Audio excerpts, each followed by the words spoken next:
Bueno, colegas, muy buena noche nuevamente, un fraternal saludo. Vamos entonces a dar inicio a la charla programada para el día de hoy dentro del Semillero de Derechos Humanos que dirige el maestro Ernesto Rey Cantor. Él se encuentra hoy, como he comentado, atendiendo un compromiso internacional, entonces no nos acompaña en esta oportunidad, pero ya el próximo mes nos estará acompañando en estas charlas. Para todos ustedes, una muy buena noche, un fraternal saludo. Voy a compartir con ustedes un tema que me parece sumamente importante, que tiene que ver con la comprensión de,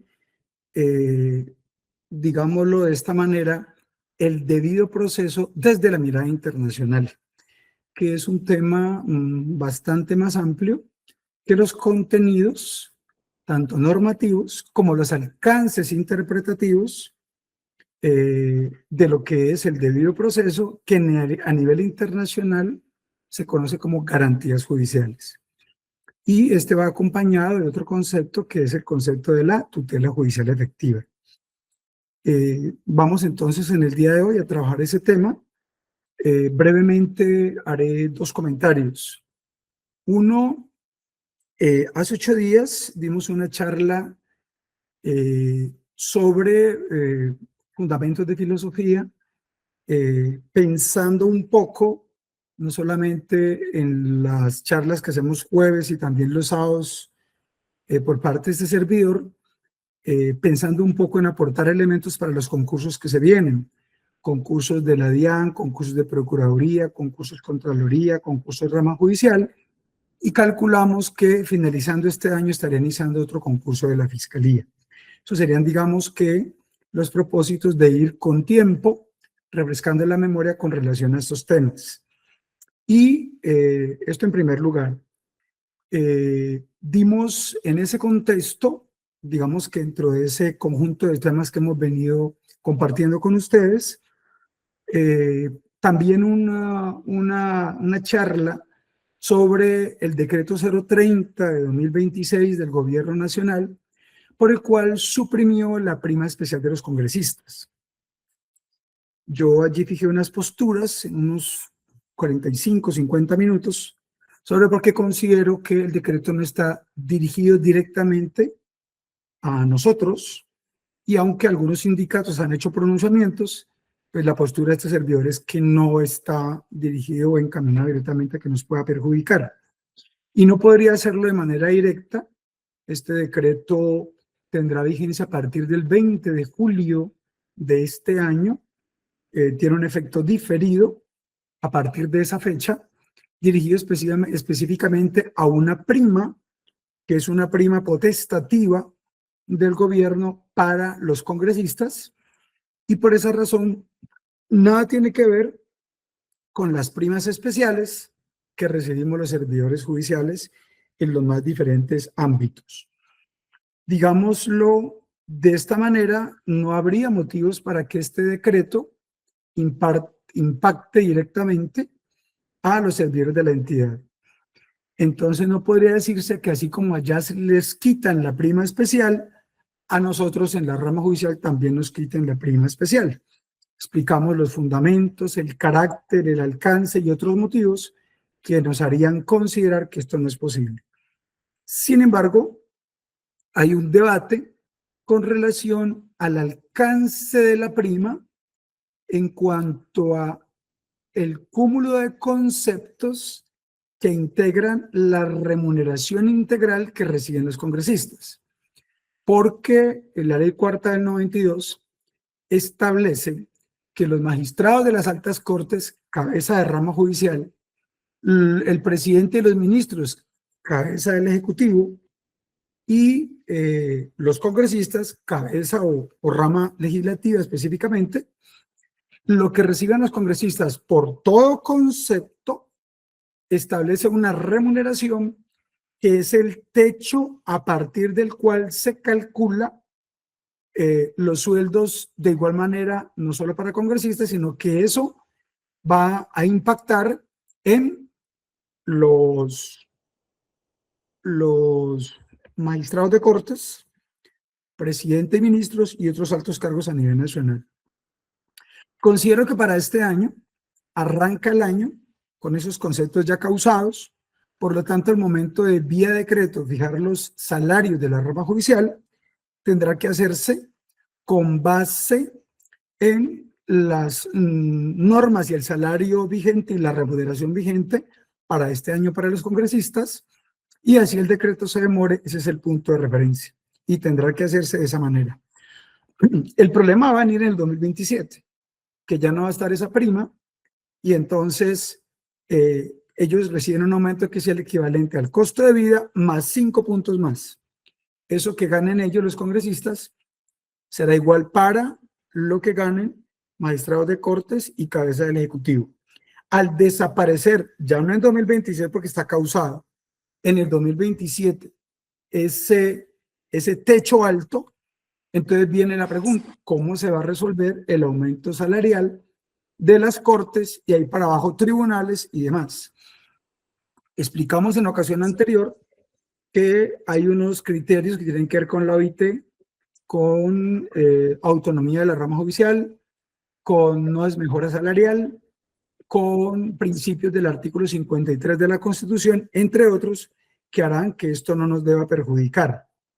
Y lo que va a ocurrir es que los próximos salarios ya no van a ser con el incremento del coste de vida más 5 puntos más, sino que va a ser con el incremento del costo de vida, y pues ya no va a estar ese referente del techo alto que tenían los congresistas para que fuera el criterio para aumentar para los demás.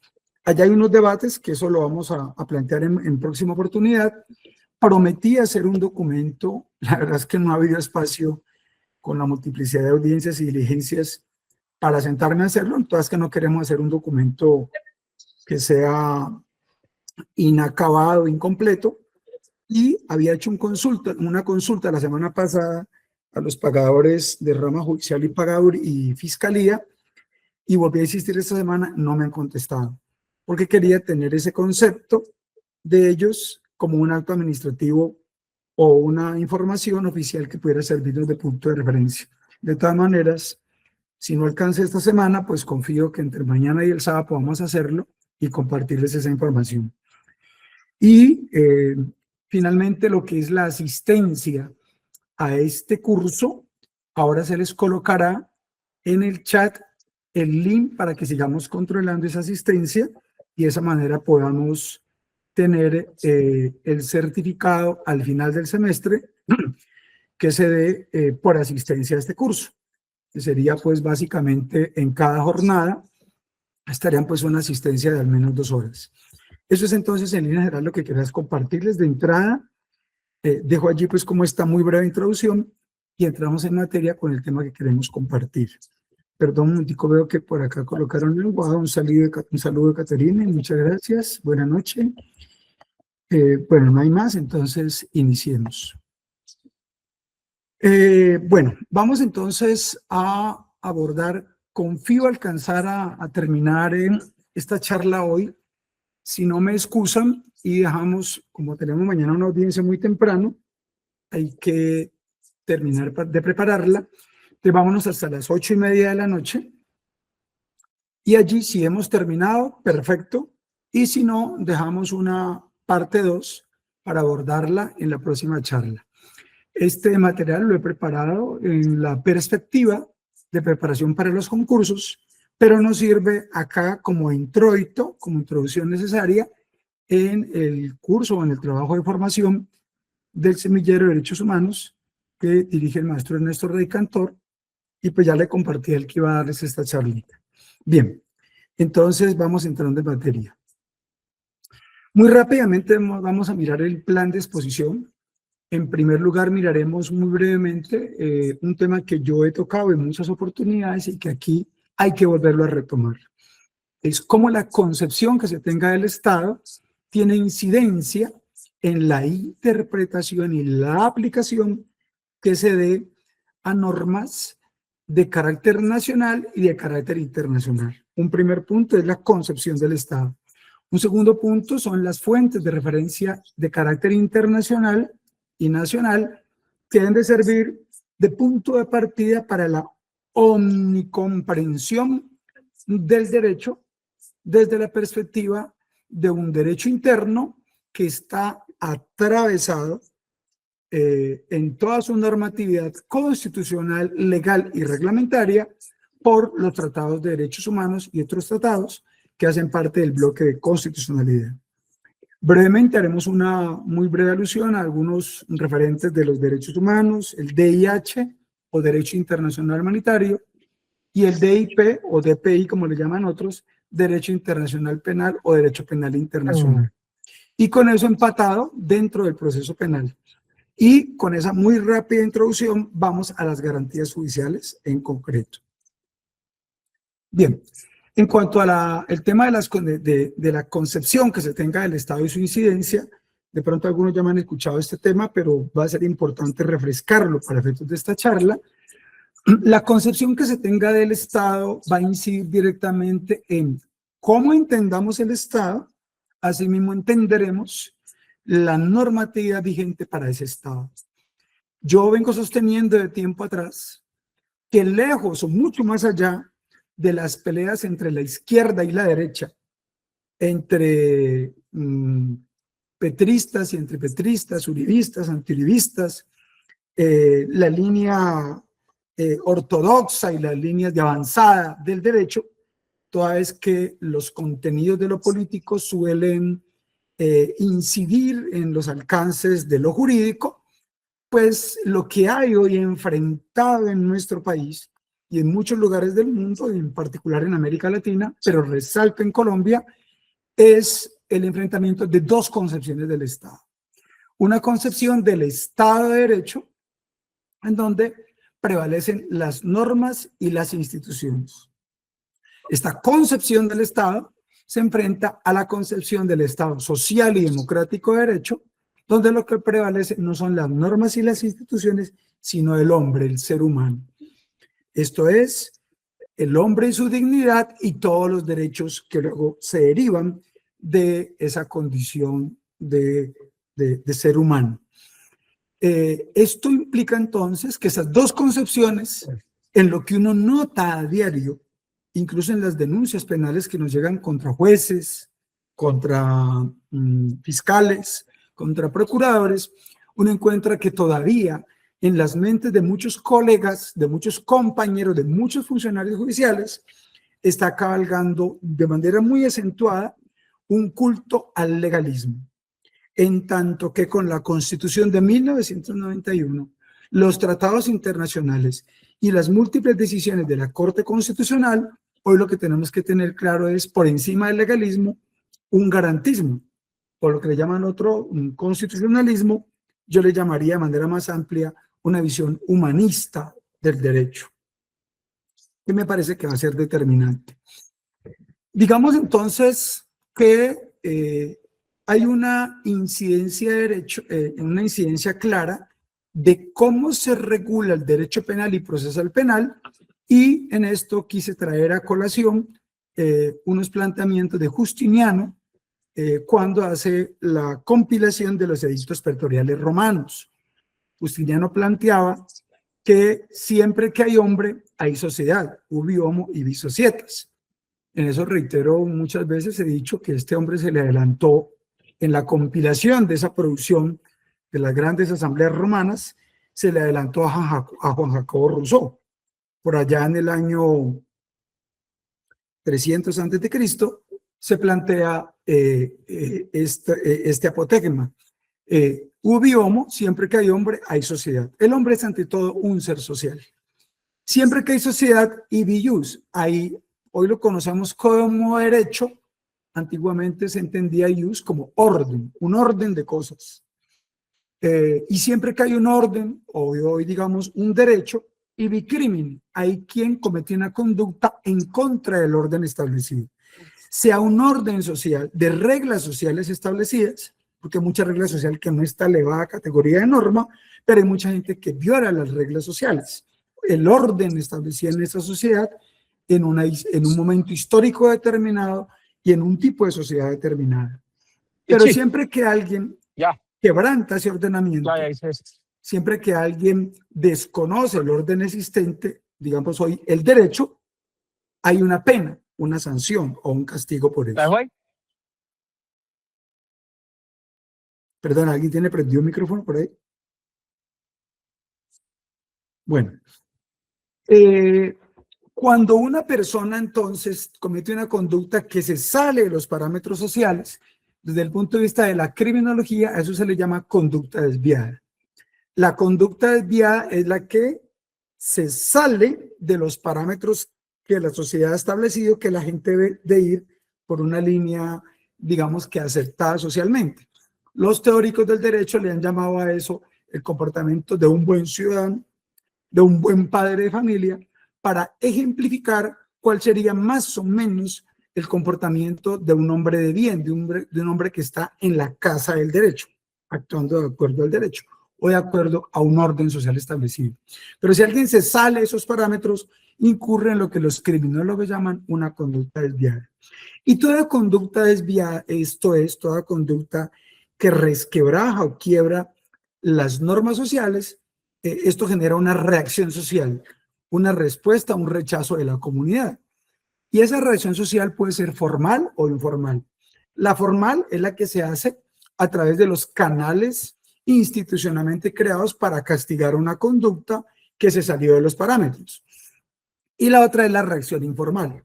La reacción informal la vemos cuando las comunidades, por ejemplo, en un barrio, en un parque, en cualquier escenario público, una persona hurta a otro, lo capturan después de una persecución, o digamos técnicamente hacen, digamos, una aprehensión física de él, y entonces la gente hace justicia por mano propia. Lo agarran a pata, lo amarran al árbol de ahí, le tiran piedras, le tiran frutas, le tiran de todo. Hay una especie de escarnio, de vindicta pública, y esa es una reacción social informal.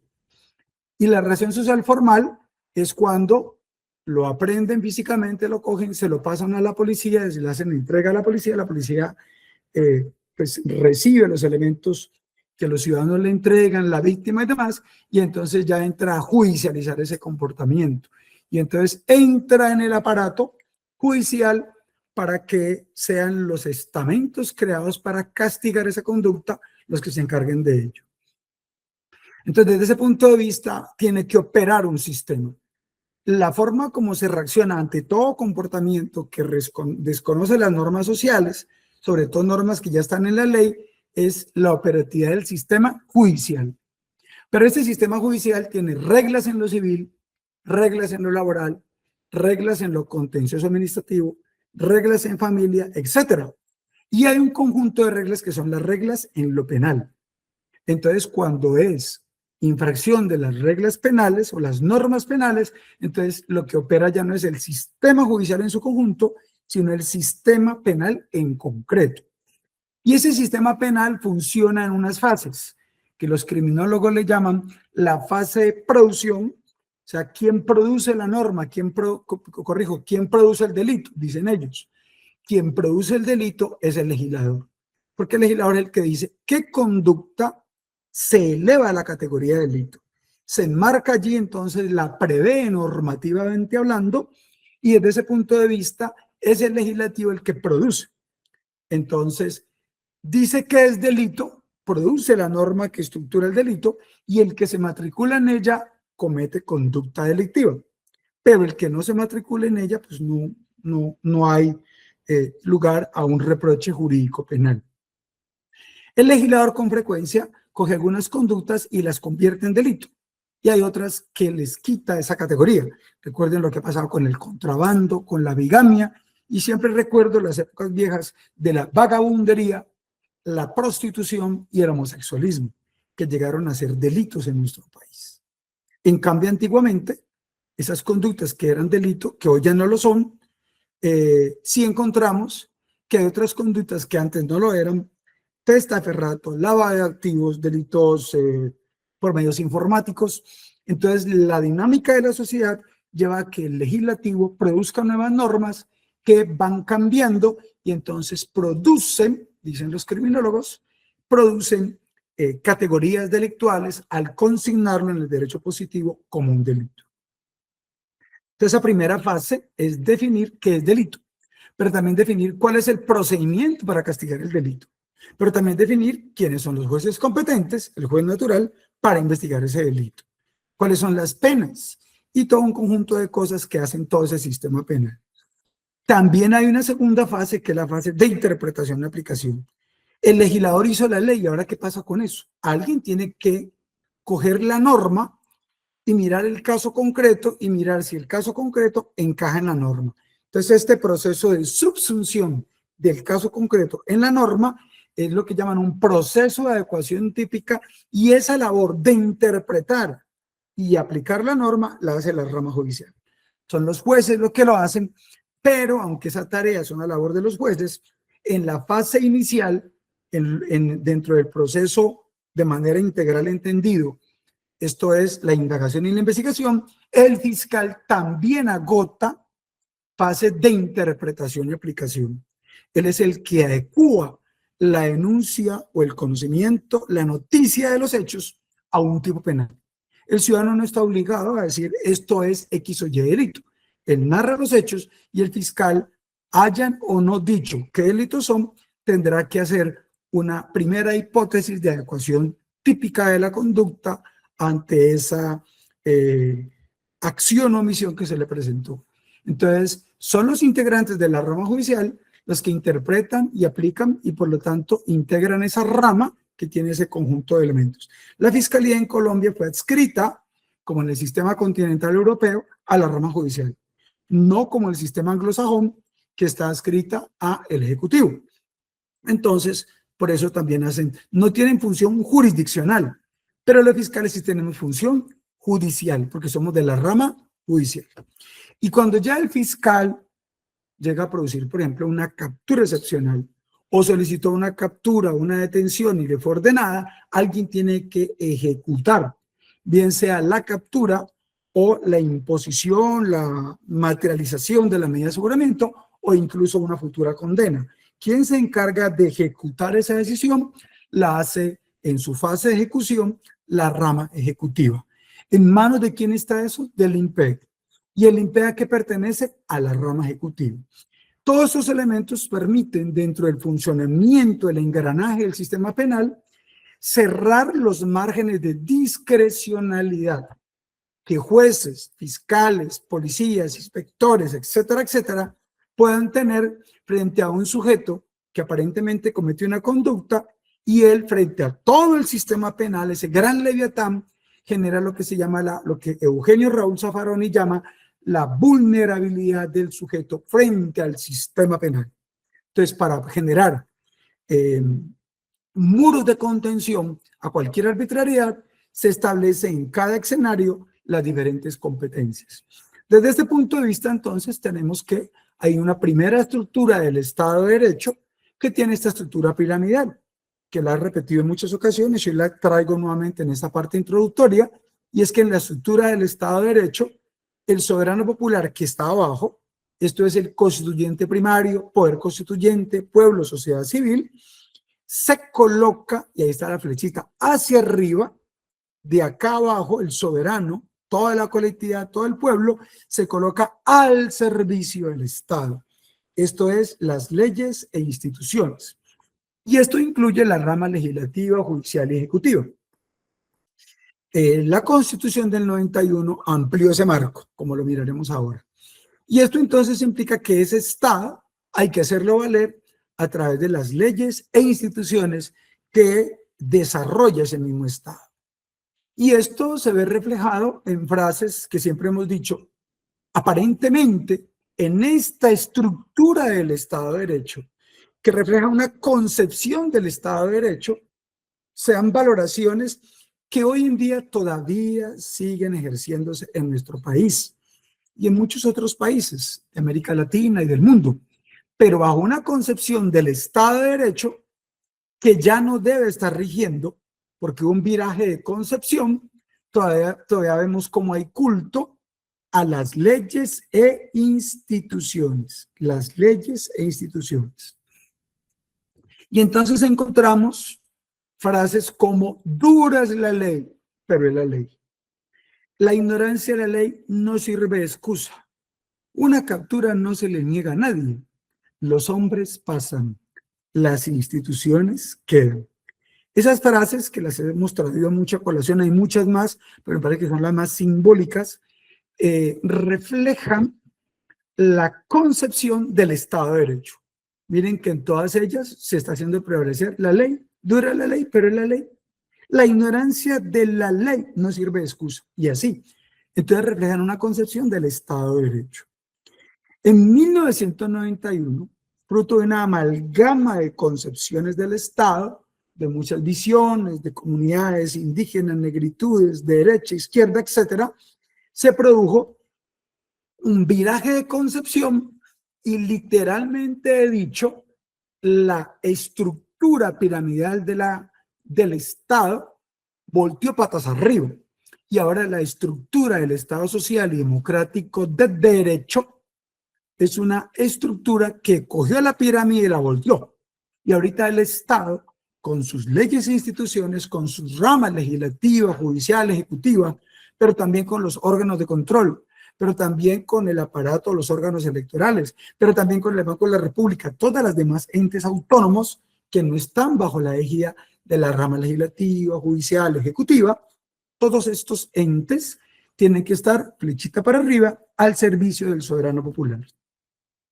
Y hemos dicho entonces que el soberano popular, la Constitución del 91, al crear o caracterizarnos como un Estado social, y digo yo, y dice la Corte, social y democrático de derecho, protege al soberano popular en sus dos expresiones, como un hombre o mujer, como una persona, individuo aisladamente considerada, y también como pueblo.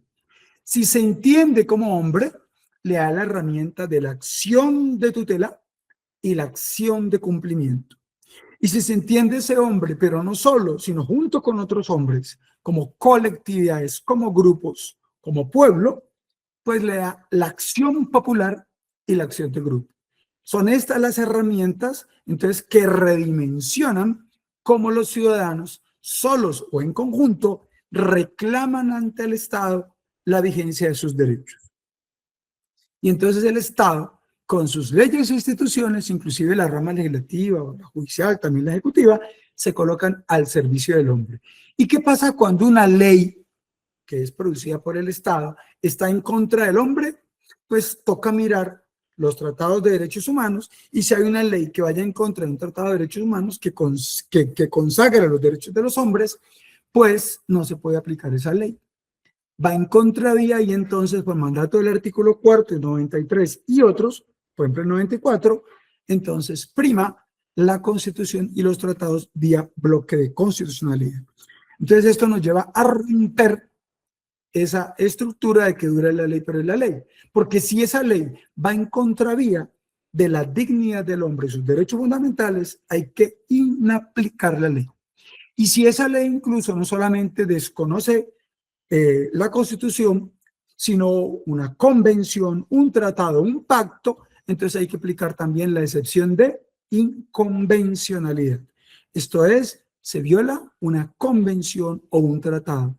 Y desde ese punto de vista, estos prevalecen sobre las leyes internas. Entonces, reitero, ya no es dura la ley, pero es la ley, porque esa ley ya tiene unos grandes límites a partir de múltiples decisiones, incluso de la misma Corte Constitucional, que nos la han venido planteando en una pedagogía ciudadana.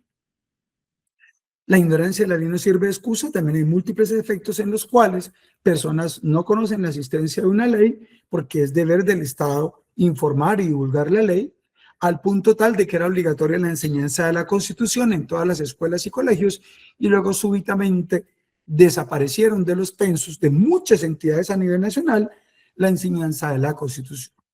Los muchachos comenzaron a crear las personerías, a reclamar derechos y demás, y entonces cortaron por lo sano, entre comillas, y en muchas entidades ya no se enseña la Constitución, cuando es mandato constitucional enseñarlo. Esto nos lleva entonces a entender de que hoy en día nuestro comportamiento en las actividades cotidianas, cuando estamos en desarrollo de un proceso, tenemos que mirarlo desde la perspectiva internacional, la constitucional y legal. O sea, lo internacional y lo interno. Y lo interno va desde la Constitución hasta las leyes y reglamentos. Esto nos obliga a nosotros como funcionarios de fiscalía, de juzgados, de procuraduría, de la defensoría, o sea, todo el sistema de justicia, no solamente la rama judicial, sino todo el sistema de justicia, a resolver una dialéctica interna. Es la permanente tensión entre una máxima eficiencia, o sea, resultados, estadísticas, capturas, acusaciones, sentencias y demás, que es el control que hacen en la calificación mensual, semestral, anual a los servidores de la rama judicial, esa tensión entre la eficiencia, o sea, resultados, versus el respeto absoluto a la dignidad humana. Porque esto puede llevar en ocasiones que para no atropellar los derechos de las personas hay que hacer los procesos desarrollando a fondo los derechos, y un juez que con frecuencia quiere respetar a fondo los derechos, pues le toca por ese mecanismo de regulación frenarle el ímpetu a un proceso rápido para poder sacar todo en breve, y esto entonces lleva a que el respeto de la dignidad y los derechos humanos fundamentales generan una tensión que le coloca un muro de contención a ese eficientismo judicial. O sea, simplemente que lo importante sea las estadísticas judiciales. Esto se plantea, como lo dice la Corte Interamericana, por un fin último, que aunque se dote de eficiencia a la justicia, el cometido primordial es proteger los derechos humanos del individuo. ¿Por qué? Porque esa persona es la razón de ser del Estado. Están entonces las categorías normativas, los tratados, las normas constitucionales y legales. Y esto lleva entonces a que desde ese punto de vista toca trabajar con la doctrina de los tribunales internacionales y aplicar en la interpretación y aplicación muchos filtros. Y esos filtros, nos ha dicho la Corte Constitucional, son varios. Estos filtros pasan por mirar todo el contenido de, perdonen, verifico una cosita aquí a ver si la tenemos más adelantico. Me salté una jurisprudencia que siempre les traigo, pero ustedes la van a mirar, que es las sentencias de la Corte Interamericana, de la Corte Constitucional sobre lo que se conoce como el bloque de constitucionalidad. Entonces, desde ese punto de vista, toca trabajar desde la perspectiva de lo internacional, el bloque de constitucionalidad, que toca recoger en sentido lato, o sea, en sentido estricto sensus, un conjunto de normas, y en sentido lato, o sea, en sentido amplio, lo que se conoce como las otras normas que también van dentro del bloque de constitucionalidad.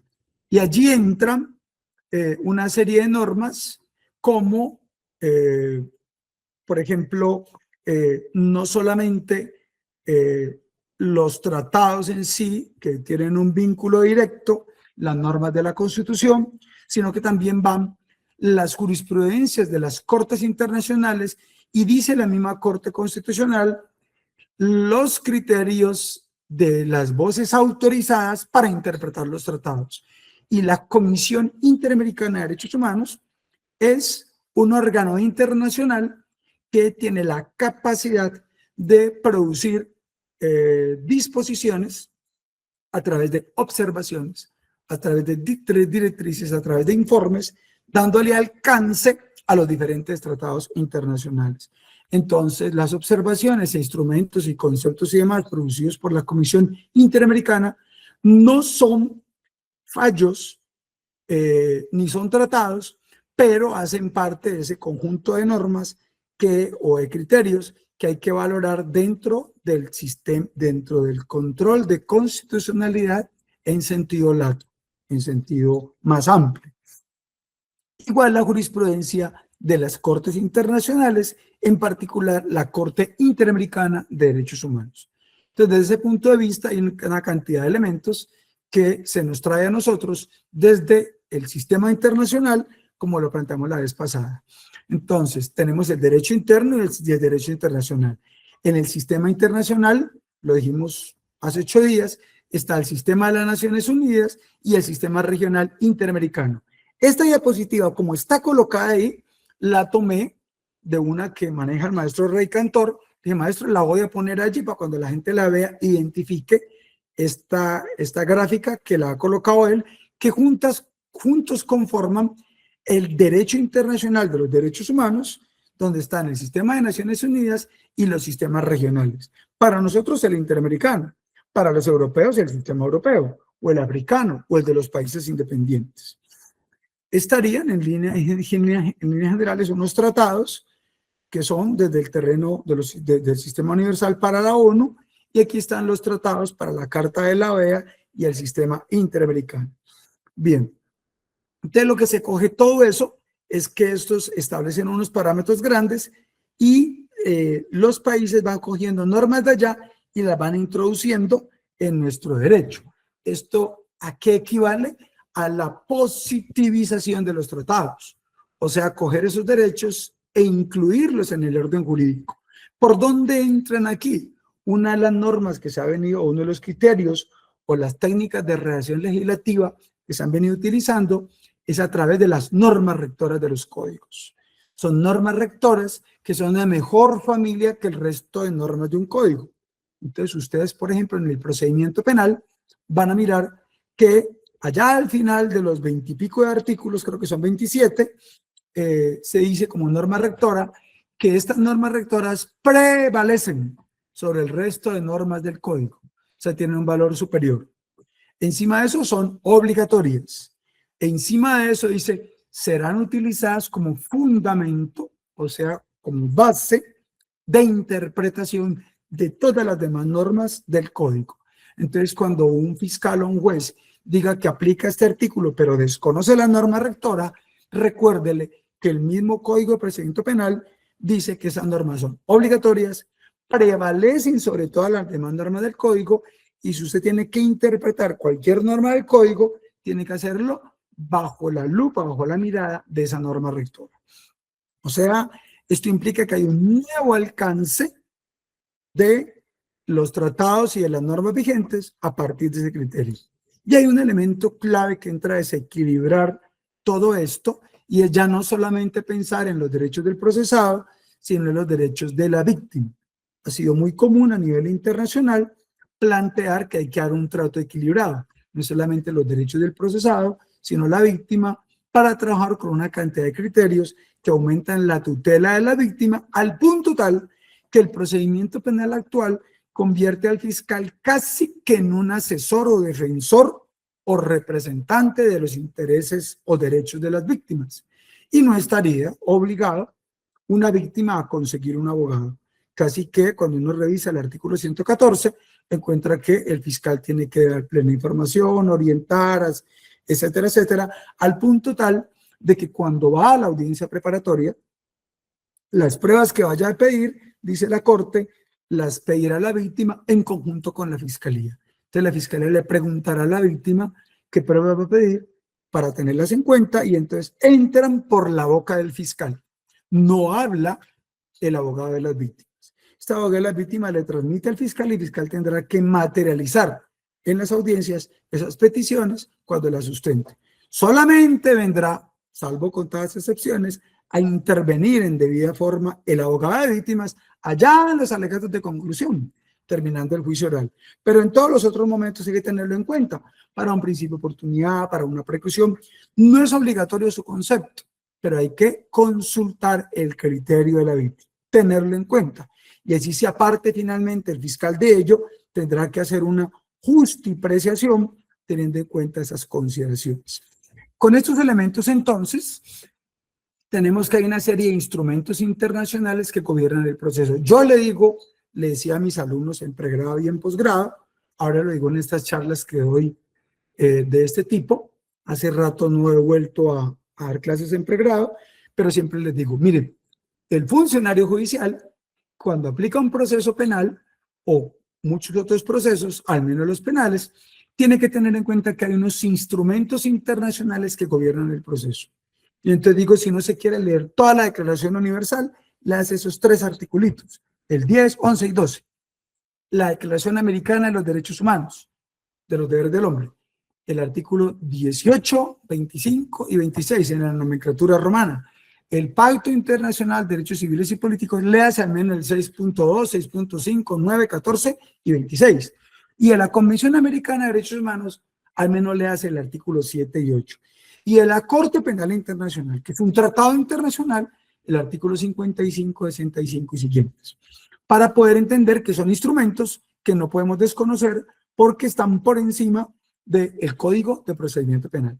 Pero además hay otros, los estándares relativos a la administración de justicia, principios básicos relativos a la independencia de la judicatura, principios básicos de la función de los abogados, ojo con ese, hay que leérselos, no haremos hoy alusión a eso, pero hay que leerlos en alguna otra oportunidad, como lo hemos hecho, se podrá dar una charla sobre eso específicamente. Las directrices de la ONU sobre la función de los fiscales, los principios relativos a una eficaz prevención e investigación de ejecuciones extralegales, arbitrarias o sumarias, que tienen que ver con temas de uso de la fuerza, detención, ejecuciones, bueno, hay muchas cosas que tienen que ver con el ejercicio arbitrario en muchos órdenes.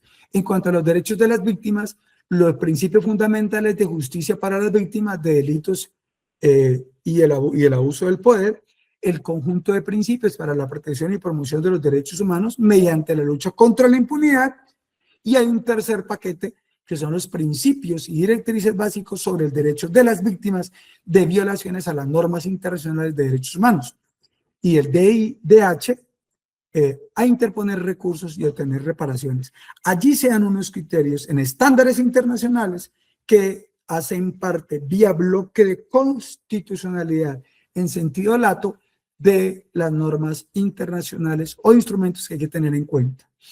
Con relación a las capturas de las personas y en particular las detenciones de las personas, hay que revisar el conjunto de principios para la protección de todas las personas sometidas a cualquier forma de detención o prisión, el código de conducta para funcionarios encargados de hacer cumplir la ley, los principios básicos sobre el empleo de la fuerza y las armas de fuego para los funcionarios encargados de hacer cumplir la ley, cómo se captura, qué tanta fuerza se debe utilizar, cómo es el uso de las armas, qué pasa si el tipo está capturado y reducido, ¿es posible seguir utilizando la fuerza contra él?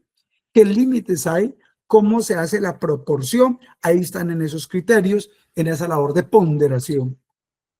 Convención Interamericana sobre la desaparición forzada de las personas, porque entre la desaparición forzada y la captura, que no se reporte oportunamente el acto de la captura, hay un lindero muy estrecho. Declaración sobre la protección de todas las personas contra las desapariciones forzadas, etcétera, etcétera. Hay otros instrumentos internacionales como la Convención sobre los Derechos del Niño, está emparentada con el artículo 40, las reglas mínimas para la administración de justicia de menores, las reglas de Beijing, y habrían otras más, por ejemplo, para las mujeres, la Convención Belendo para las mujeres. Y ya con toda esta introducción, nos ubicamos ahora en lo que se conoce como las garantías judiciales en concreto. O sea, todo eso que no desarrollamos, pero sí enunciamos con antelación, comienza a aterrizar dentro de otro conjunto de, digamos, de normas que ya hacen parte, digámoslo así, de un tratado internacional. Y que se llama no el debido proceso, como lo conocemos aquí con el artículo 29, sino garantías judiciales a la luz del artículo 8, emparentado con el 7º de la Convención Americana de Derechos Humanos, y que tiene su referente internacional en el artículo 14 del Pacto Internacional de Derechos Civiles y Políticos. Entonces, para proteger sus derechos, alguien puede acudir a la Comisión y luego a la Corte Interamericana diciendo que le desconocieron el artículo 8 o 7º de la Convención Americana, o puede que no vaya allí, sino al Comité de Derechos Humanos de la ONU, y entonces alegará la violación del artículo 14 del Pacto Internacional de Derechos Civiles y Políticos. Vamos entonces a mirarlos. Estas garantías, dice la Corte Interamericana, que están, digamos, que antecedidas o digamos que están clasificadas por unas garantías que son aplicables a todo el que esté metido en un proceso penal, a todo el que participe en un proceso penal. Y entonces está el respeto de la dignidad, ese es para todo mundo, el principio de igualdad para todo mundo, el derecho a un juez natural, independiente e imparcial, a un proceso público, el derecho a un proceso rápido, sin dilaciones injustificadas, y lo que se conoce como la tutela judicial efectiva. Entonces no basta que a mí me den el acceso a la justicia, sino que ese acceso a la justicia, para que sea realmente acceso a la justicia, requiere de cumplir con unos estándares internacionales que veremos más adelante para decir si se respetó o no. Entonces no basta que usted coloque una denuncia penal, le atendieron la denuncia y lo llamaron a ampliar la denuncia y ya le dieron una tutela judicial efectiva, le dieron garantía de acceso a la justicia. Dice la Corte, no señor, eso no basta. Hay que mirar otros criterios que ya están estandarizados en este conjunto de conceptos que le vamos a plantear. Pero resulta que todas esas garantías internacionales en la clasificación, hay unas que básicamente apuntan al sujeto pasivo del proceso penal. Dicho de otra manera, el sujeto pasivo de la acción penal del Estado. Y entonces está la presunción de inocencia, que es en favor solo del procesado, el derecho de defensa, técnicamente es para el procesado, hay otros criterios que se pueden plantear para otras partes, el derecho de contradicción e impugnación, que se extienden como otra garantía de defensa, aunque no existe, digamos, la imposibilidad para las víctimas, por ejemplo, el derecho de impugnación, existe, solo que tiene ciertos revestimientos particulares para el procesado, estas garantías. El principio de favorabilidad, el principio de la doble instancia, el principio de cosa juzgada y el principio del non bis in idem.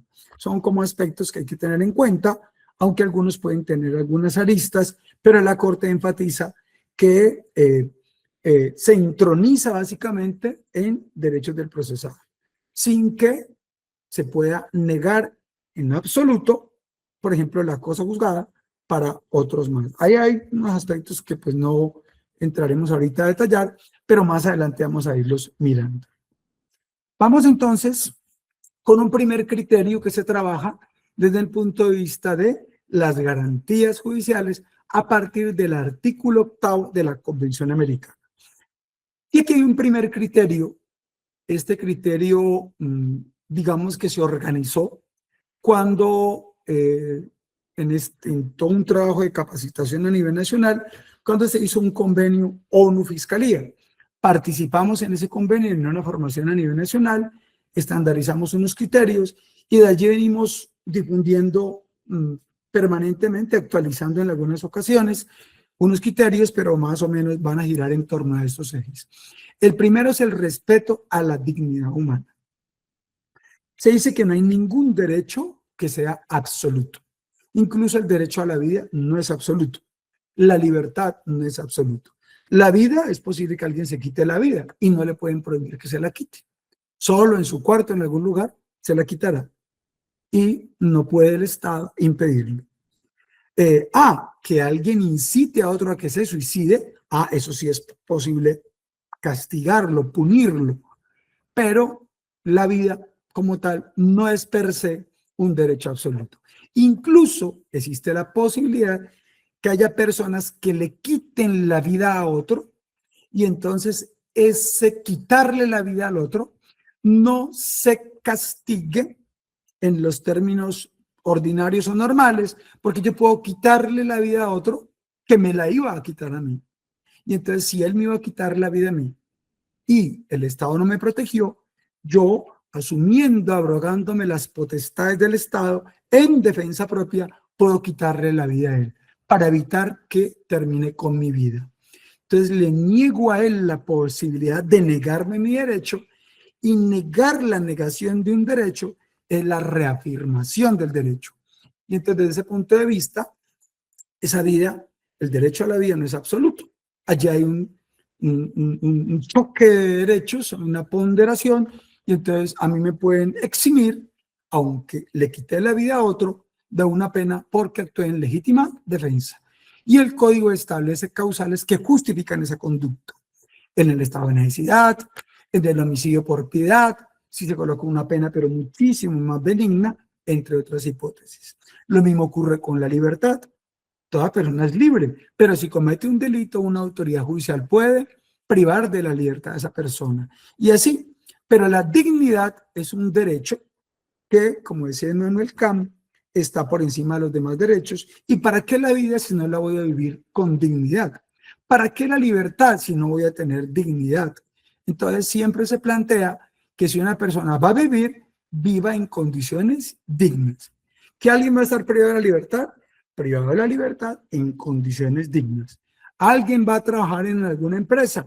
Trabaja en condiciones dignas. Entonces la dignidad se convierte en un, digamos que un supraderecho, un derecho, digamos que por excelencia, que contamina a todos los demás, que pueden ejercerse, pero bajo esas condiciones. Entonces, un derecho transversal a los demás. Y dice la Corte, bueno, listo. ¿Cómo puedo entender que a alguien se le haya violado la dignidad? Entonces, comienza a establecer unos parámetros para mirar cuándo se ha violado la dignidad de una persona. En alguna ocasión dimos por ahí, bueno, ya varias veces le hemos dado, de pronto lo haremos luego, una charla sobre la dignidad. La gente habla mucho de la dignidad, hay que tratarlo dignamente, pero ¿qué es la dignidad? ¿Cómo se entiende que hubo un trato digno? ¿Qué estándares hay para poder mirar si hubo o no trato digno? Y entonces hay muchos elementos que se nos pueden quedar en frases de cajón. La Corte Interamericana dice que el primer criterio para poder revisar si hay respeto a la dignidad es si se le garantizó el acceso a la administración de justicia. Desde ese punto de vista, no basta entonces que la persona, entre comillas, acceda a la justicia, sino que ese acceso a la justicia esté rodeado de plenas garantías.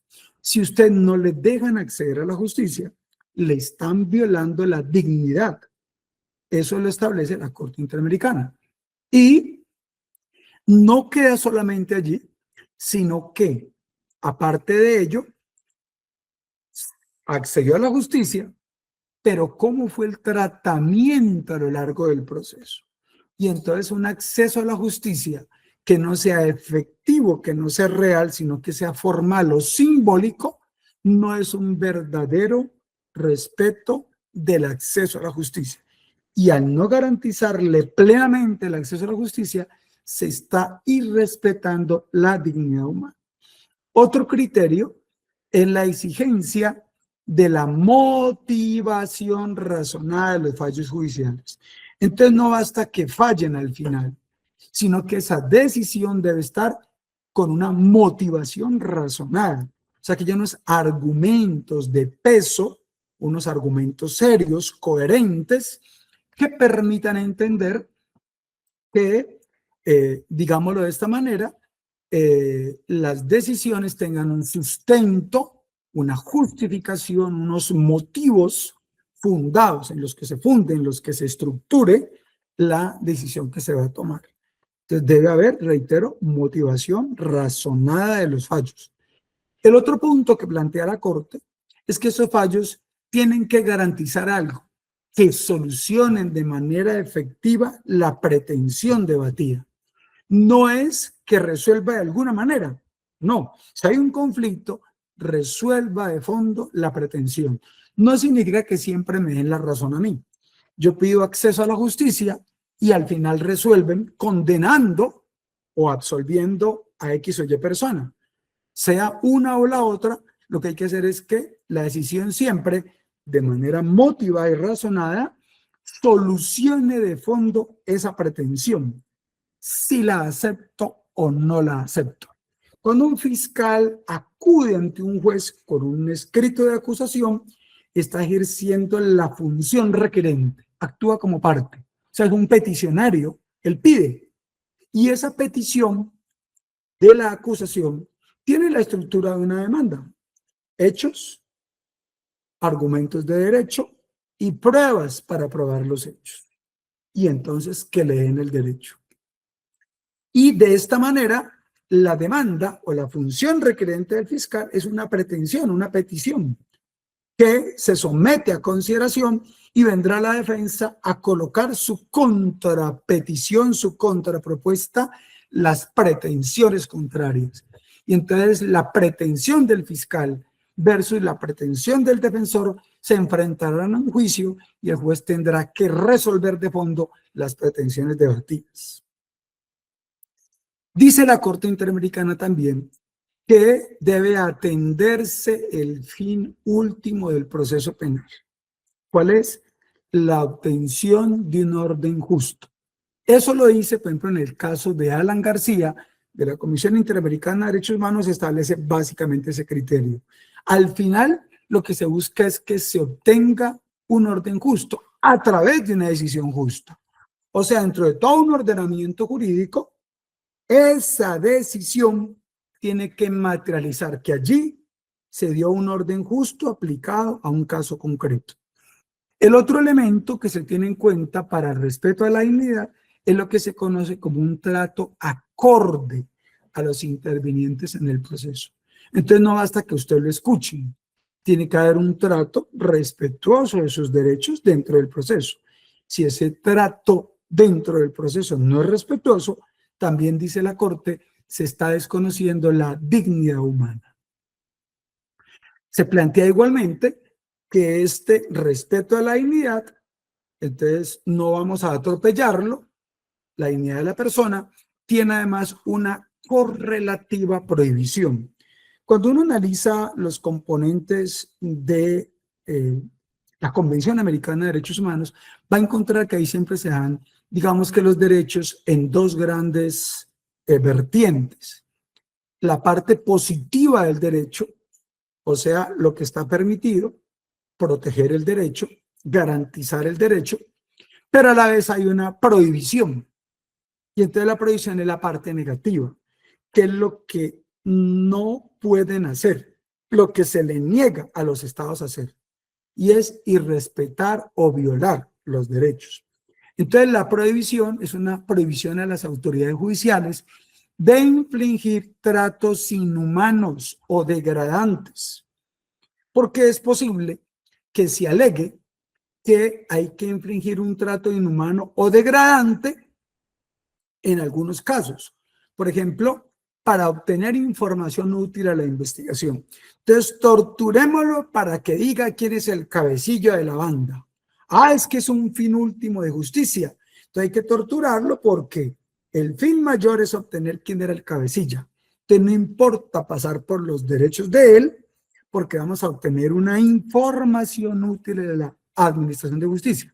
La Corte dice, no importa el fin, no es viable pasar por encima de esos derechos de esa persona y producirle tratos inhumanos o degradantes.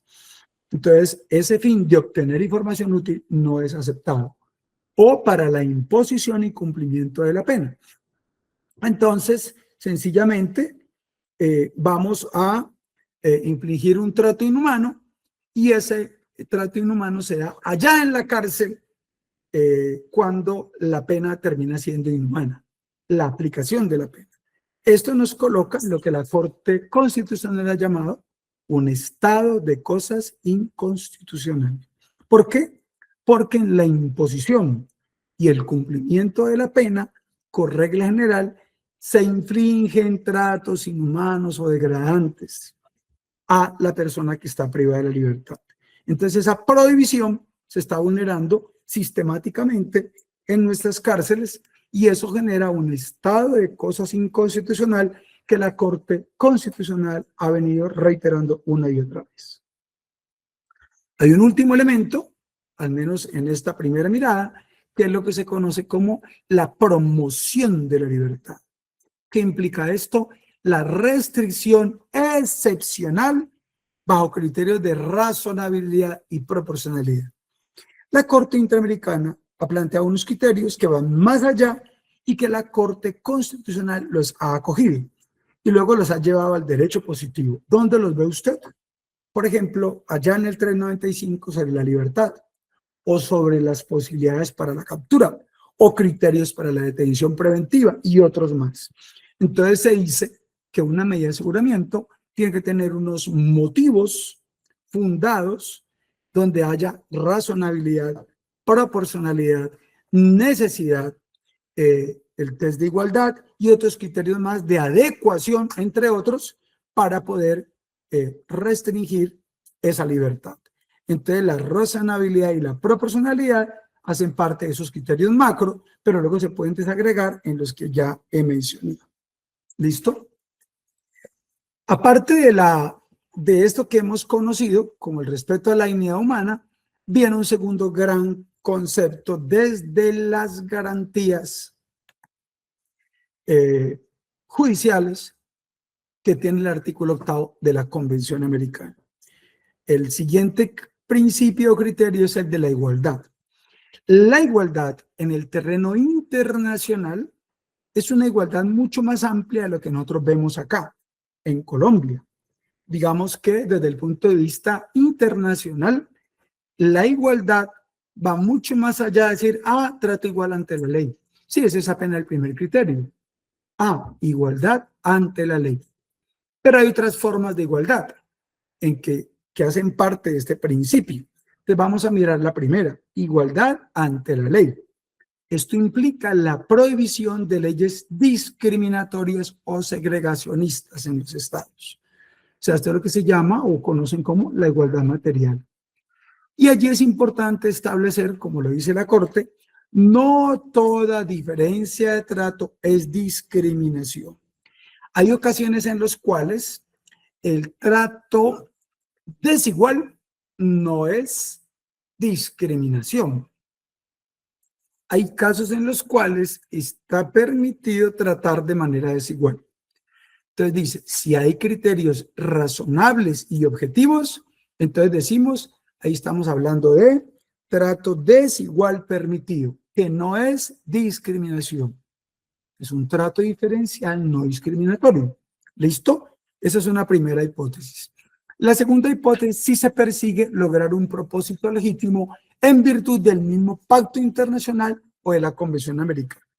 Allí yo les sugiero que se lean la observación general número 18 del Comité de Derechos Humanos de la ONU, que establece un criterio central sobre cómo es posible tratar desigual para lograr un propósito legítimo. Este criterio que está ahí fue acogido por la Corte Constitucional Colombiana, que luego lo trasladó, óiganlo bien, luego lo trasladó a el ordenamiento jurídico nuestro y estableció la posibilidad de tratar de manera desigual en lo que llaman la desigualdad niveladora o la igualdad diferencial. Tratar igual a los iguales, pero si son desiguales, tengo que tratarlos desiguales. Entonces, al que necesita más o está en peores condiciones, hay que tratarlo mejor. Y al que necesita menos o que está en muy buenas, óptimas condiciones, pues no hay que hacer tanto esfuerzo por él. De tal manera que el artículo 13, parte final de la Constitución, dice claramente que el Estado protegerá especialmente a los ciudadanos que se encuentren en condiciones de debilidad manifiesta por razones económicas, de raza, de físicas, etcétera. Hay una serie de criterios que permiten hacer entonces estos tratos diferenciados. Dice que a veces es necesaria para realizar la justicia. ¿Cómo proteger grupos jurídicamente débiles? Y también se habla de un trato desigual, que este trato desigual, lo que no se puede hacer es que sea desigual por raza, por color, por sexo, por idioma, por religión, por opiniones políticas o de cualquier otra índole, de origen nacional o social, posición económica, nacimiento o cualquier otra condición social. ¿Cuáles son las condiciones sociales? Aquellas que preexisten al individuo, aquello en lo cual el individuo se encuentra y no depende de su voluntad, sino que su entorno, las condiciones sociales objetivas en que está, determinan ese trato que hay que darle especial a esa persona que está en desigualdad manifiesta. Eso es lo que dice la Corte y la Constitución. El principio de igualdad tiene un segundo nivel de interpretación. Ya no igualdad ante la ley como está acá, sino la igualdad ante los tribunales. Miren ya cómo el concepto de igualdad se entiende en una cosmovisión más amplia. Y esta cosmovisión de la Corte Interamericana, que recoge muchos elementos del Tribunal Europeo de Derechos Humanos, se ha ido reflejando también en muchos criterios de la Corte Constitucional, que los ha ido incorporando en sus decisiones. Y entonces aparece que en el principio de igualdad también se entiende que la igualdad hay que pregonarla frente a los tribunales. Ya no es solamente frente a la ley, sino frente al tribunal. Frente a ese tribunal se mira condiciones de acceso a la administración de justicia y la vigencia del principio pro actione o favor actione. ¿Qué significa esto? Que se impone la interpretación más amplia de las normas que legitiman acceder a instancias judiciales. Ha dicho la Corte Interamericana que cuando usted interviene en un proceso y toca mirar si se le faculta ejercer un derecho, ejercer una acción, ejercer una instancia, las normas que facilitan, facultan o permiten acceder a esa instancia, a ese recurso, a ese mecanismo, priman sobre aquellas que lo prohíben. Ese es el principio pro actione o principio en favor de la acción, favor actione.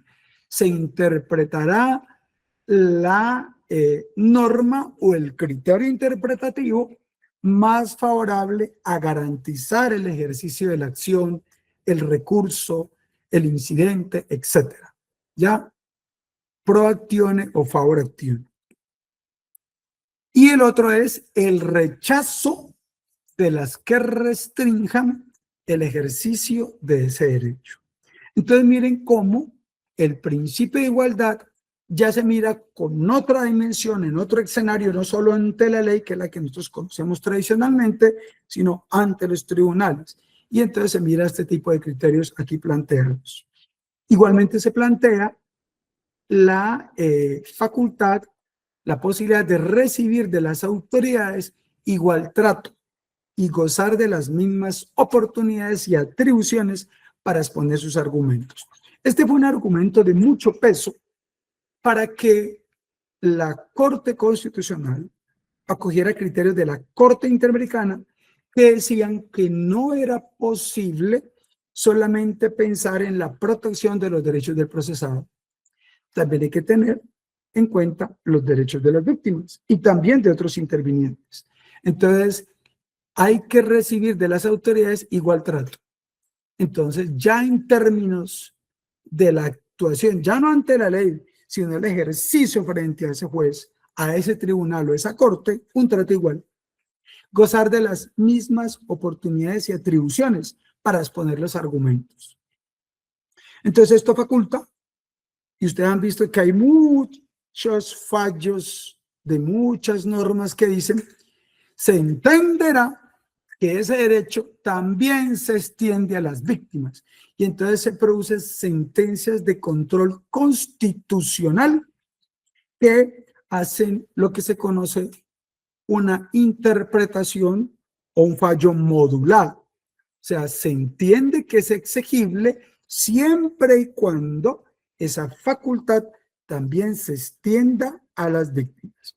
Para el principio de oportunidad, para la preclusión, para la solicitud de pruebas, etcétera, etcétera. Entonces, aunque la norma habla de un derecho para el procesado, también habla de un derecho para la víctima y lo equipara en muchos apartes en decisiones de la Corte Constitucional en múltiples oportunidades. Y el principio de igualdad tiene un tercer escenario en que se valora desde la perspectiva de los tribunales internacionales como la Corte Interamericana. Y está la igualdad en el contexto del proceso judicial. Entonces ya no es solo ante la ley y ya no es solamente ante ese juez o ese tribunal que yo le reclame, sino ya en la metodología, en la implementación práctica. Esto implica otros conceptos, digamos, que acompañan los anteriores, y entonces esto supone igualdad en decisiones judiciales. Ya al final, en la ratio decidente y en el concepto de la decisión final, ya se reclama que frente a la decisión judicial también haya unas valoraciones que le den un trato equitativo a las partes. Personas con las mismas condiciones deben de obtener la misma respuesta, si son supuestos fácticos o hechos objetivos similares. Este criterio que estamos planteando aquí, frente ya al contexto del proceso judicial, cómo tiene que salir la decisión, estableció lo que se conoce como el precedente judicial. O sea, no es posible que un juez trate en un caso determinado a unas personas de una manera y un mes, 2 meses, un año, varios años después, en un caso idéntico o muy similar, tome una decisión diametralmente opuesta. El precedente judicial vertical de altas cortes, tribunales y demás, y horizontal, el mío propio en otras decisiones, tiene que ser coherente con las decisiones de las altas cortes y con mis propias decisiones anteriores. Si me voy a apartar del precedente vertical de una alta corte, tribunal, o me voy a apartar de mis propias decisiones en momentos anteriores, tendré una carga argumentativa adicional para explicar por qué me estoy apartando. Porque se supone que a hechos iguales, decisiones iguales. Y a hechos similares, decisiones similares. Entonces, si fácticamente es lo mismo o es similar, pues debe corresponder similar decisión jurídica. Entonces, esto genera esa teoría del precedente judicial. Bien, también se habla del derecho a un tribunal independiente e imparcial. Allí estamos hablando de otro criterio, que hay que revisarlo también de manera ponderada. Vamos a mirarlo entonces en sus varias acepciones. El derecho a un tribunal independiente e imparcial muchas veces se menciona de manera genérica. Bueno, ¿a qué equivale el derecho a un tribunal independiente e imparcial? ¿Qué quiere decir eso? ¿Cómo se come? ¿Cómo se expresa? ¿Cómo lo puedo alegar? Bien, la Corte Interamericana coge ese derecho y lo desagrega en varios componentes. El primero es el derecho a ser juzgado por un tribunal competente establecido por la ley. Y entonces eso equivale a, en su primera variante, al llamado juez natural. Esto implica que haya una inderogabilidad e indisponibilidad de las competencias. Entonces, cuando se establece una competencia, esa competencia está preestablecida antes de que se cometa la conducta. O sea, que obedece a una ley previa, escrita, estricta, que también resuelva un juez que esté regulado en esa ley, también con antelación. Las competencias están preestablecidas. Y no lo puede hacer cualquiera. Tiene que haber una reserva absoluta de la ley. No puede un alcalde, un gobernador, un presidente, ni una misma corte establecer, salvo que sea la Corte Constitucional, en términos de darle alcance a alguna norma legal frente a la Constitución o tratados, pues hay una reserva absoluta de la ley. La competencia la define la ley. La ley preestablecida define el juez natural. Tercero, no alterabilidad de la discrecionalidad de competencias judiciales. Quiere decir que no puede haber discrecionalmente posibilidad de cambiar esas competencias, que hoy estaban de tal manera y alguien discrecionalmente cambió la competencia.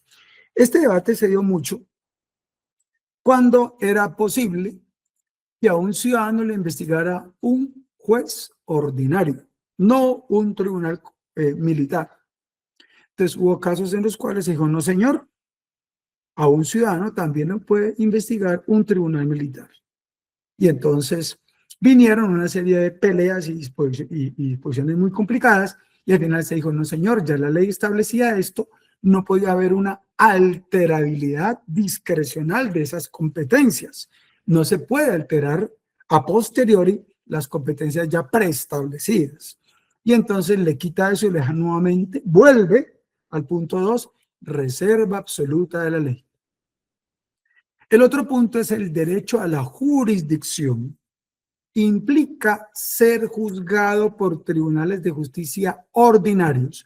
Los ciudadanos ordinarios serán juzgados por tribunales de justicia ordinarios. Además, 2, con procedimientos legalmente establecidos ordinarios. Y tercero, la consecuente prohibición de sustituir la jurisdicción ordinaria por otros que no observen los procedimientos previamente fijados. Esto se emparenta con el principio quinto del conjunto de directrices básicas relativas a la independencia de la judicatura. Allá lo mencionamos atrás cuando hablamos de los estándares internacionales obligatorios para lo que es el conjunto de garantías judiciales. Vimos hay unos instrumentos internacionales. Ahí estaban directrices básicas relativas a la independencia de la judicatura. Y el principio quinto hace específica alusión a esto que estamos mencionando. Entonces remitimos allá para que lo vean. Ahí está la fuente normativa de lo que estamos diciendo. Un segundo elemento que integra el derecho a un tribunal independiente e imparcial es esta segunda arista o esta segunda acepción. Y es, acá arriba era el derecho a ser juzgado por un tribunal competente establecido por la ley, y este es el derecho a un tribunal independiente.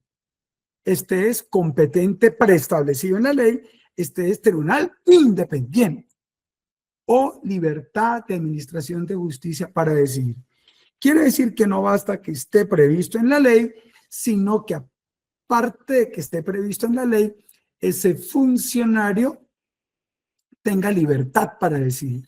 Y resulta que a veces hay cosas que hacen que el funcionario no tenga libertad para decidir. No haya libertad en la emisión de justicia. Y entonces allí nos vamos a los principios básicos relativos a la independencia de la judicatura. Entonces, ¿cómo tenemos o cómo entendemos el derecho a un tribunal independiente? Esa independencia está en los principios básicos relativos a la independencia de la judicatura. Allí se sientan las bases para salvaguardar esa libertad de decidir, la libertad judicial. Y la libertad judicial, al menos acá, traemos 5 criterios a tener en cuenta. Primero, lo que es la independencia de la judicatura, que la vamos a reafirmar en un punto que viene más adelante. Establece además el criterio de la libertad de expresión y asociación, que está allí en estos principios básicos relativos a la independencia de la judicatura, libertad de expresión y asociación. Esta pelea la dimos cuando quisieron en algún momento rebatir la posibilidad de que los jueces y fiscales se agruparan en Nacional Judicial, sindicato de la rama judicial del cual soy directivo. Pero ¿cómo se van a agrupar allí? No pueden tener sindicato, no pueden, ¿qué? Es que la autonomía, es que no pueden. Una cantidad de criterios. Pues resulta que la ONU estableció a nivel internacional unos principios básicos, lo básico, o sea, el ABC, lo elemental, relativo a esa independencia de los jueces. Y entonces no puede haber independencia si no hay libertad de expresión y de asociación. Ese juez o ese fiscal, cuando se expresa, debe ser libre, no puede estar coartado en su libertad. Obviamente no puede salir a decir cosas a la prensa que están amarradas, por ejemplo, con una reserva de la investigación. Otros tipos de reserva por múltiples factores que vamos a ver más adelante. Entonces está la libertad de expresión y también la libertad de asociación. Asociarse en sindicatos o asociarse en asociaciones que pueden tener carácter sindical. Y hay otro tipo de asociaciones como los colegios de jueces y fiscales, que son ya no para defender los derechos de los trabajadores, sino para capacitar, para darle recreación, para que se reúnan, para que, etcétera. Uno no va a ir a un colegio de jueces y fiscales o a una asociación de fiscales como la que ya existe, presentando pliegos de peticiones, porque no tienen el carácter sindical. Pero los sindicatos, como zonal judicial, tanto el nacional de todos los sectores de la justicia, como zonal judicial, sindicato de industria, o el otro zonal judicial, que es solo sindicato de base, solo para el arma judicial, entonces que hubo una divergencia en alguna época, para en el 2012, pues ese sindicato también tiene la posibilidad de que la gente se asocie, se organicen en torno a un sindicato para defender sus derechos. Porque si no los defienden, no tienen quien los proteja. El zonal judicial no es más que un defensor de los jueces, los fiscales, los procuradores y demás. El otro aspecto es las condiciones de servicio e inamovilidad. No es posible que usted lo muevan de donde está, porque es posible, como ha pasado en la fiscalía, sobre todo en la época de Camilo Osorio, Luis Camilo Osorio, que a la gente, si usted no aceptaba una orden de capturar a alguien o dejar libre a alguien, entonces lo mandaban de Cali para el Putumayo, lo mandaban para La Guajira, lo mandaban para el Chocó, en castigo a que usted no aceptó algo que el director de fiscalía o el fiscal general le ordenó. Entonces, la inamovilidad, o sea, no moverlo de donde está, es una garantía de independencia. Porque si usted tiene que atender las exigencias del director o del fiscal general o algún otro cargo superior, entonces, porque si no, entonces lo trasladan a otra parte, que eso ha sido muy común en la fiscalía. Si eso se da, usted ya no es independiente, porque el castigo es mandarlo por a otro lado. Entonces, esas condiciones de servicio e inamovilidad hacen parte de ese alcance en estos principios básicos. También está el secreto básico y la inmunidad. Esa inmunidad la vamos a ver más adelante, y el secreto profesional, porque esto establece que hay cosas que los funcionarios conocen en ejercicio de su función, no solamente el abogado defensor, sino también el funcionario, que le permiten guardar un secreto profesional.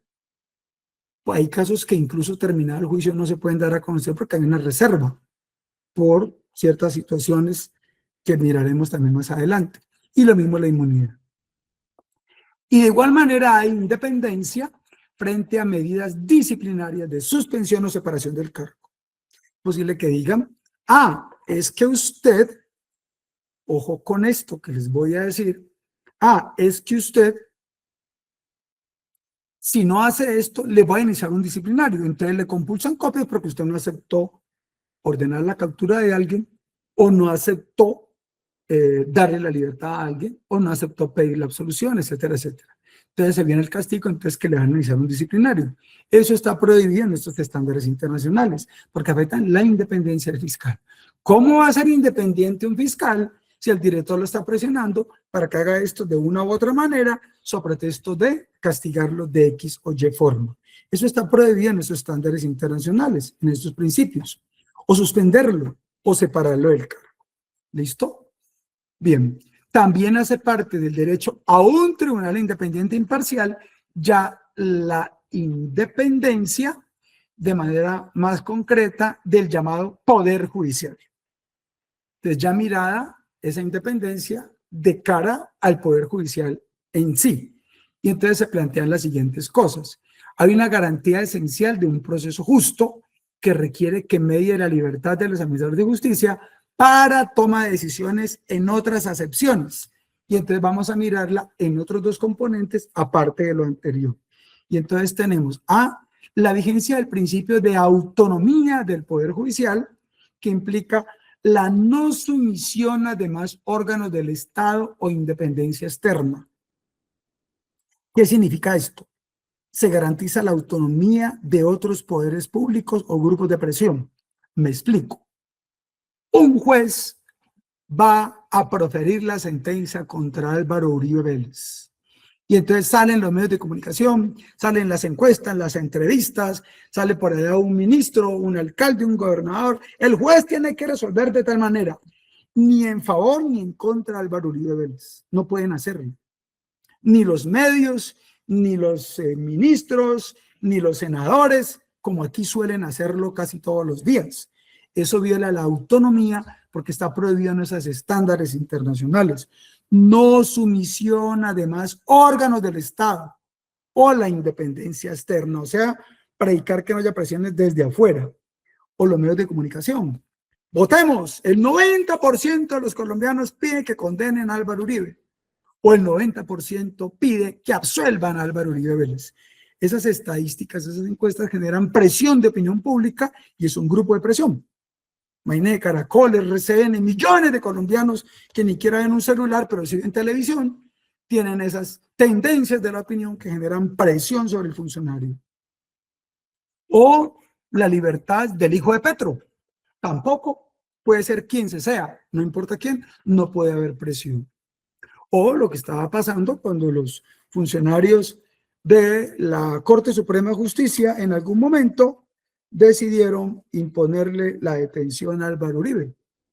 En esa época hubo presiones sobre la Corte, lo mismo, luego sobre un juez. Y lo mismo ocurre en otros escenarios. No está bien que por una decisión haya presiones internacionales. Han ocurrido muchas otras cosas de otro lado, sobre congresistas de izquierda, de derecha, no importa cuál, sea lo que sea, el hijo de Petro, el hijo del presidente, el hijo del ministro, el hijo de un alcalde, un gobernador, etcétera, no debe haber presiones indebidas sobre los funcionarios porque esto golpea la autonomía. Cuando las presiones vienen de afuera, o sea, la independencia externa. Y hay otro concepto que se llama la independencia propiamente dicha, que algunos le llaman independencia interna del Poder Judicial, mirándose hacia adentro, que es la independencia del juez para actuar conforme a derecho, sin restricciones o presiones de otros tribunales o instancias judiciales. O sea, no puede haber presión de la propia rama judicial. Ya no es la presión de otras ramas del poder público, o de grupos económicos, o medios de comunicación, televisión, etcétera, redes.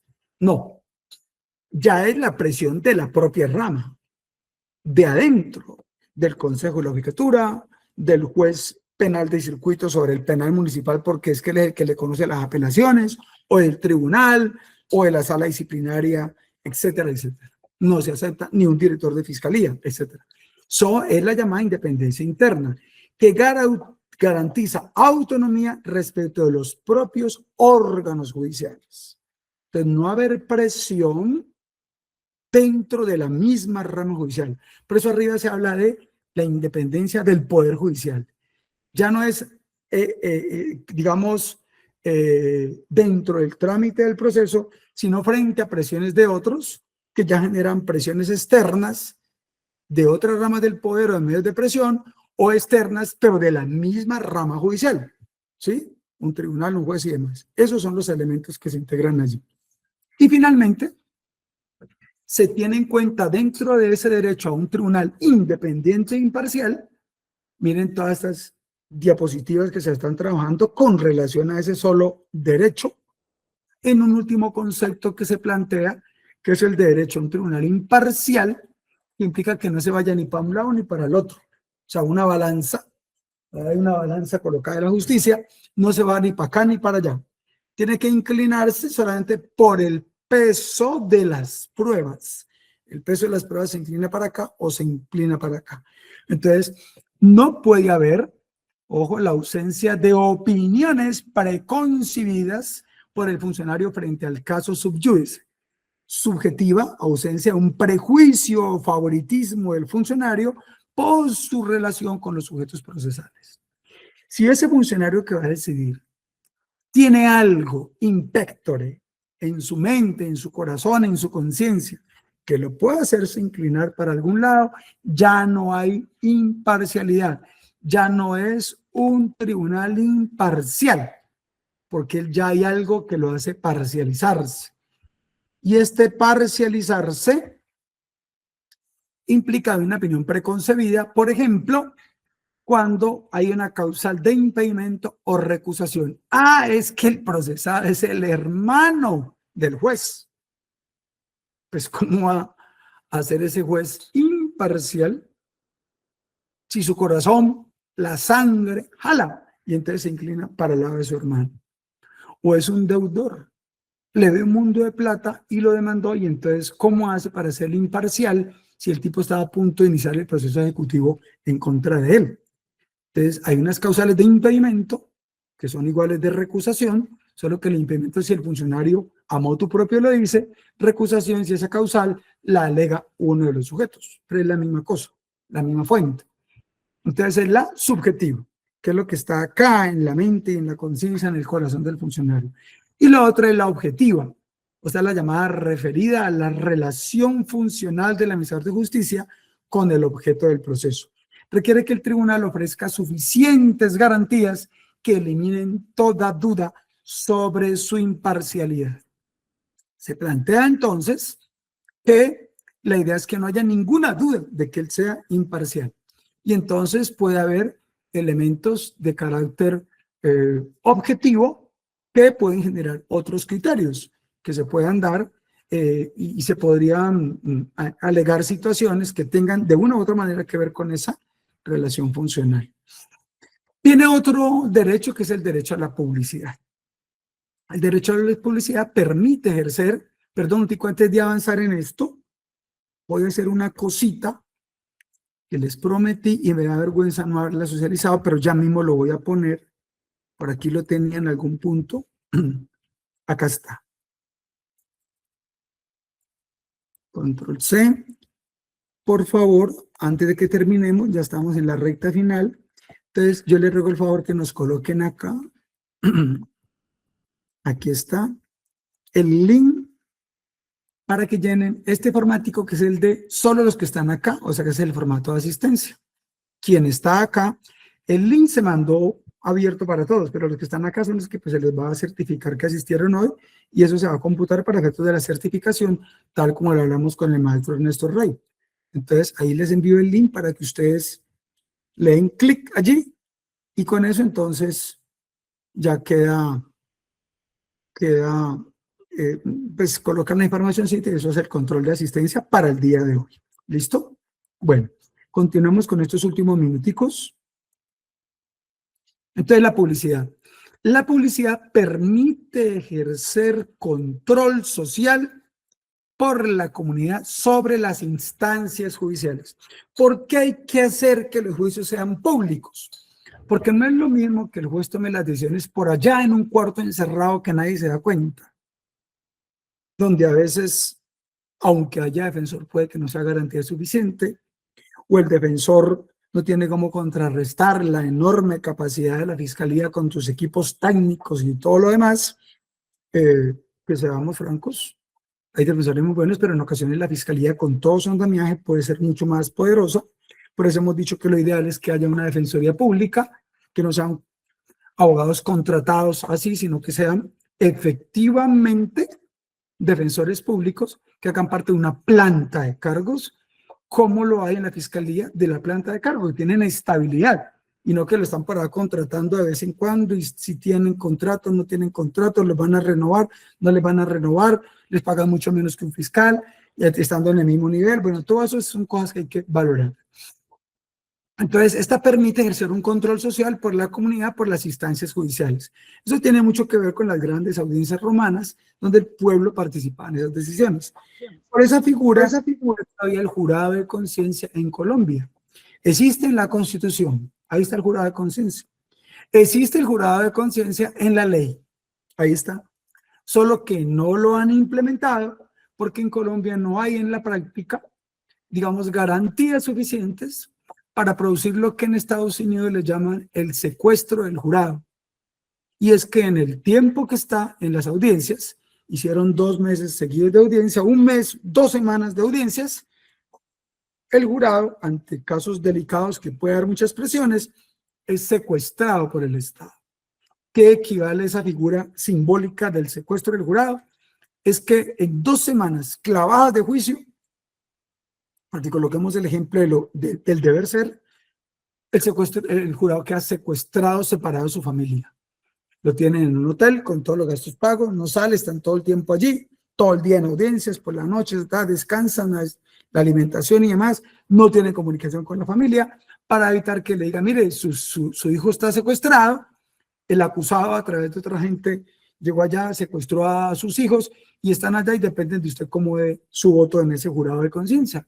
Entonces, son cosas complicadas. Si allá eso a veces se da, o muchas veces se da, pues que no iremos acá. Entonces está el jurado de conciencia, ahí está previsto, pero pues no hay unas garantías objetivas que permitan implementarlo como se quiere. Y está allí porque es una forma de control social, al menos desde el punto de vista del deber ser, está planteado. El otro aspecto es que la publicidad es necesaria para neutralizar arbitrariedades judiciales. Es un mecanismo de control de la gente, un avistamiento, el conocimiento público de las decisiones. Esto contribuye, dice la Corte Interamericana, a la transparencia de instancias judiciales. Fomenta la participación de los ciudadanos en la actividad judicial.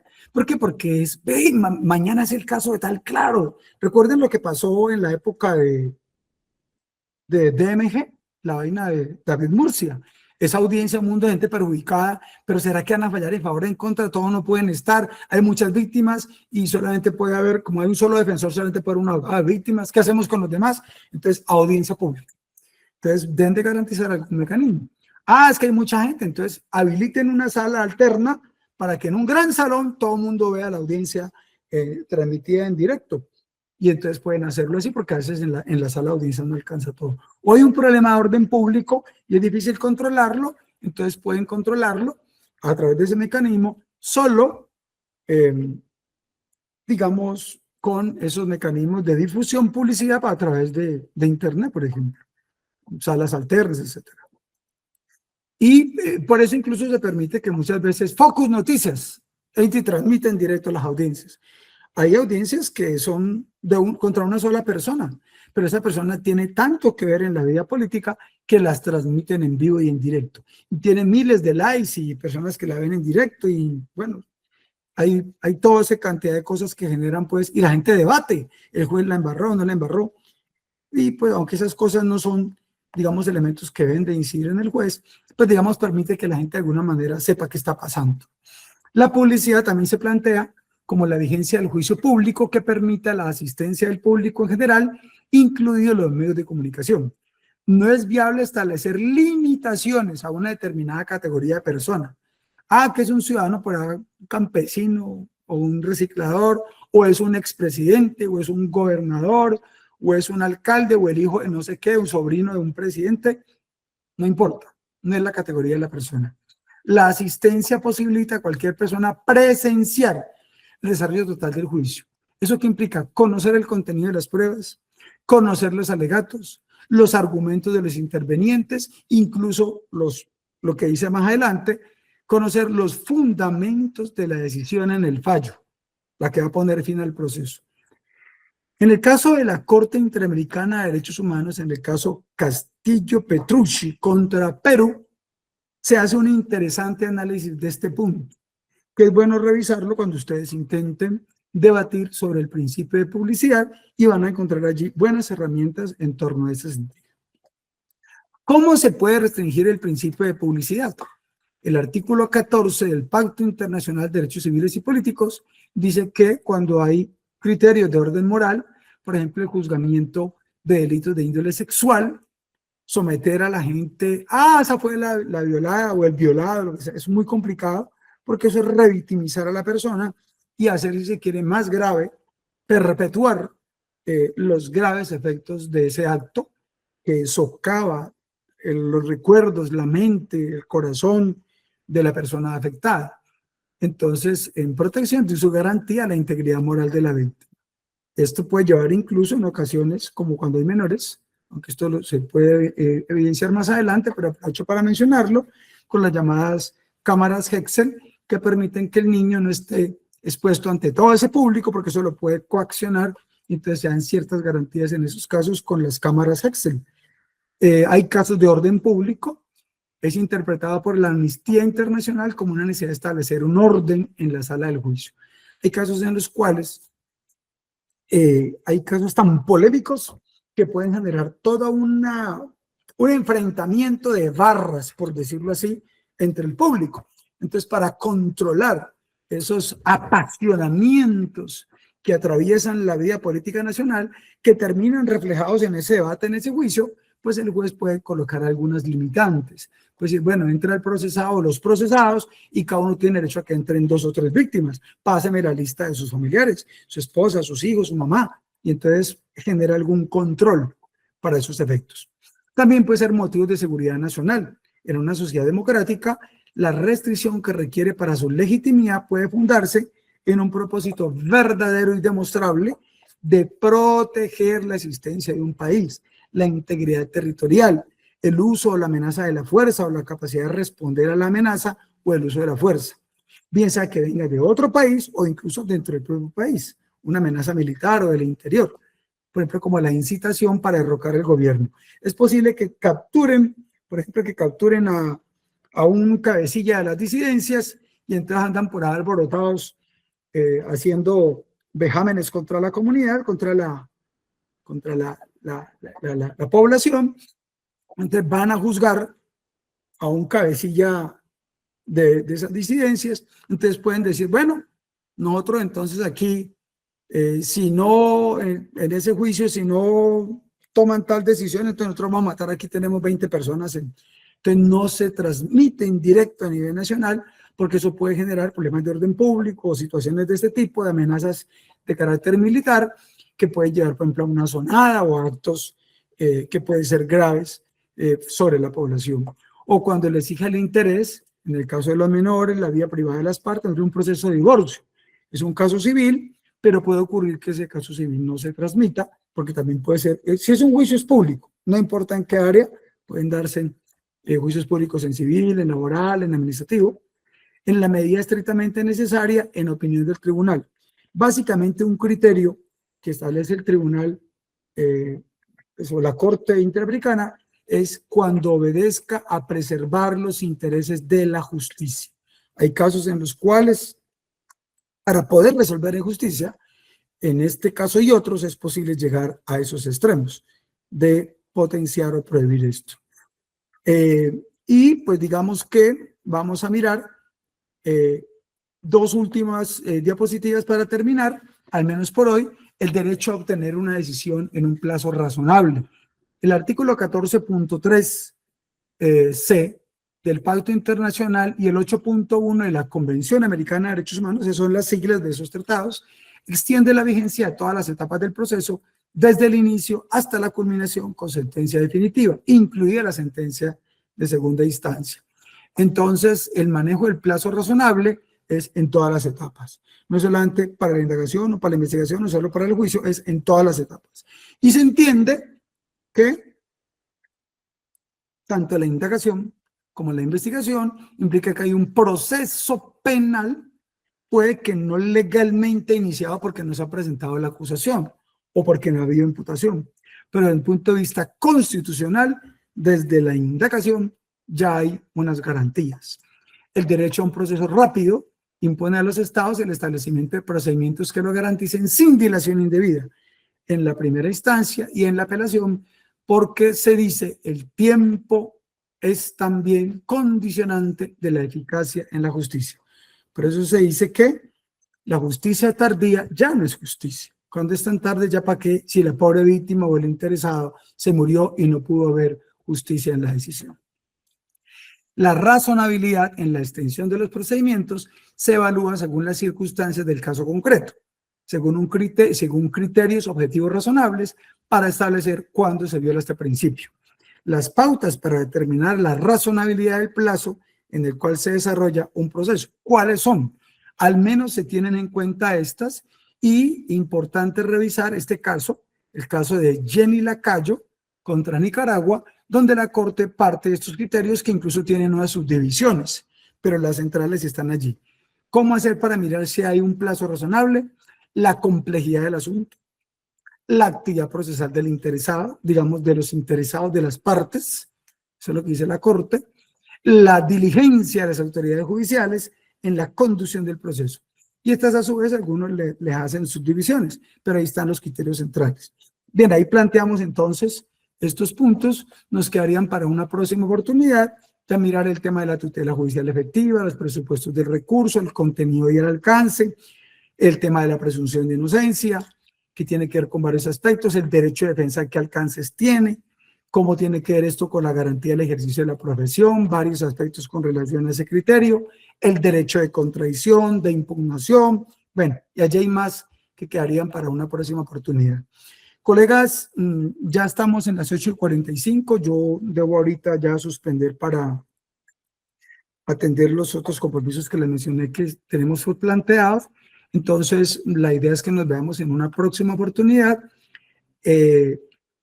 Invitamos a que estos materiales los conozcan. Este material se sube a la página de internet pues, de este servidor, para que ustedes la vean allí, y de esta manera van a poder entonces conocer lo que corresponde a los videos que estamos subiendo.